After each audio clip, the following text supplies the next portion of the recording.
Hi friends, பன்னீர் butter masala செய்ய போகிறோம். எப்படி செய்கிறேன்னு பார்ப்போம். சட்டி சூடாயிருக்கு, எண்ணெய் ஊற்றிக்கிறேன். பட்டர் 1 ஸ்பூன் சேர்த்துக்கிறேன். 3 பெரிய வெங்காயம் மீடியம் சைஸில் எடுத்து நறுக்கி வச்சுருக்கேன், அதை சேர்த்துக்கிறேன்.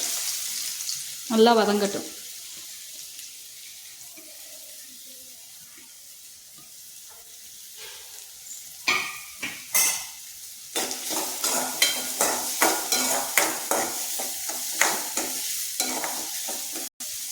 பன்னீர் சேர்க்குறதுனால நல்லா பட்டரும் பன்னீரும் சேரும்போது நல்லா டேஸ்ட் நல்லாயிருக்கும். பட்டர் இல்லைன்னா சும்மாவும் செய்யலாம். வெங்காயம் நல்லா செவந்து வதங்கிடுச்சு. 1/4 ஸ்பூன் கரம் மசாலா பொடி போட்டுக்கிறேன். ஏலக்காய், கிராம்பு, பட்டை சேர்த்து அரைச்ச பொடி. மஞ்சள் பொடி 1/2 ஸ்பூன் போட்டுக்கிறேன்.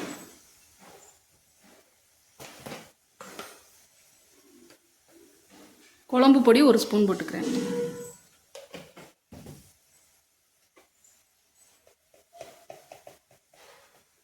தனி மிளகாய் பொடி 1 ஸ்பூன் போட்டுக்கிறேன். இதை 1 நிமிஷம் கிண்டி விட்டுருவோம். அந்த எண்ணெயிலே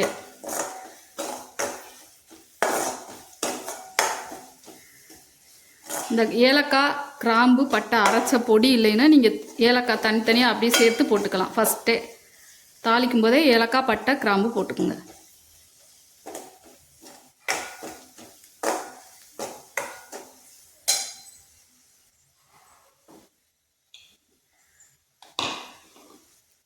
ரெண்டு தக்காளி அரைச்சி வச்சுருக்கேன், அதை சேர்த்துக்கிறேன்.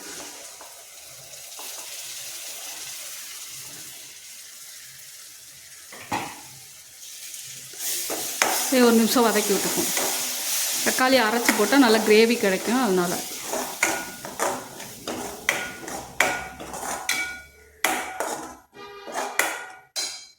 இந்த மிக்ஸி ஜாரை கழுவி கொஞ்சமாக தண்ணி சேர்த்து கழுவி ஊற்றி மூடி வச்சுருவோம்.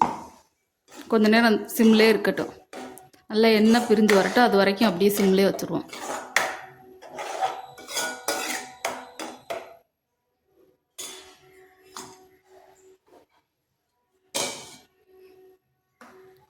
இப்போ முந்திரி பருப்பு ஒரு 7-8 ஊற வச்சுருக்கேன் சுடுதண்ணியில்.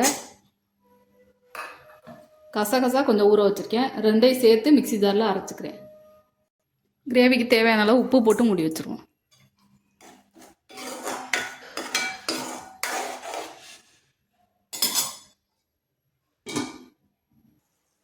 நல்லா எண்ணெய் மிதந்து வந்துடுச்சு.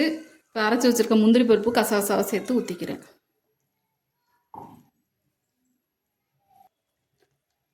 தண்ணி கொஞ்சம் தேவையான அளவு ஊற்றிக்குவோம், கிரேவிக்கு தேவையான அளவு.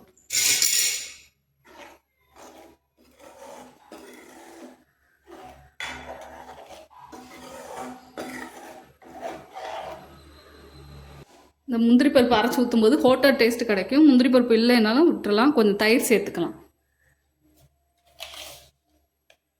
1/2 ஸ்பூன் சர்க்கரை சேர்த்துக்கிறேன். சர்க்கரை உங்களுக்கு பிடிக்காதுன்னா விட்டுருங்க.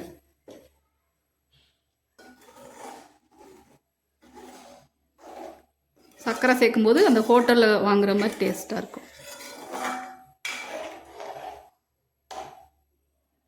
மூடி வச்சுருவோம், கொதிக்கட்டும். நல்லா கொதித்து எண்ணெய் பிரிஞ்சு வர ஆரம்பிச்சிருச்சு. இப்போ 200 கிராம் பன்னீர் நறுக்கி வச்சுருக்கேன், அதை சேர்த்துக்கிறேன். ஒரு 5 நிமிஷம் கொதிக்கட்டும். அப்படியே லோ ஃப்ளேம்லேயே வச்சு மூடி வச்சுருவோம். 5 நிமிஷத்தில் அடுப்பை ஆஃப் பண்ணிக்கலாம். ரொம்ப நேரம் வச்சா பன்னீர் கரைஞ்சிரும். ரெடி ஆயிடுச்சு. 1/4 ஸ்பூன் சீரக பொடி போட்டுக்கிறேன். 1/4 ஸ்பூன் பெப்பர் பொடி போட்டுக்கிறேன். இதை இறக்குறதுக்கு முன்னால் போட்டால் ஃப்ளேவர் நல்லாயிருக்கும்.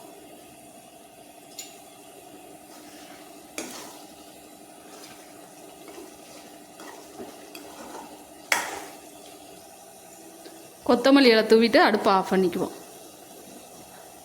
பன்னீர் கிரேவி ரெடி ஆயிடுச்சு. இது வந்து ஹோட்டல் டேஸ்ட்டில் இருக்கும். பட்டர் வீட்டில் எடுத்தது கொஞ்சம் நீங்கள் கடையில் வாங்கினா கூட சேர்த்துக்கோங்க.